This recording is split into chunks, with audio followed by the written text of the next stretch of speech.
Miss Jennifer, preschool specialist with the Bloomington Parks and Recreation Department's Banneker Community Center.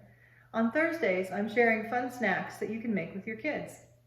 For a few weeks, I'm featuring frozen treats to enjoy while the weather is hot.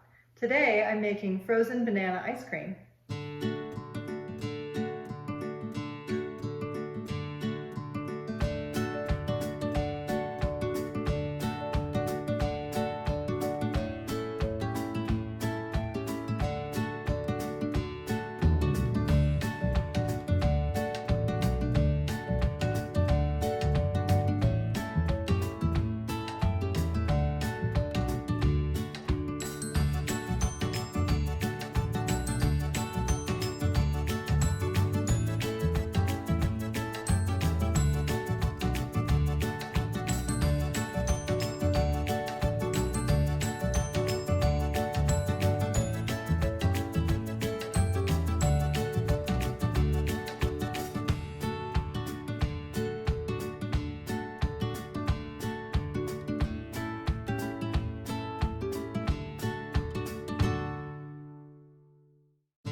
Thanks for joining me today. Check back tomorrow for a Fiscal Friday activity.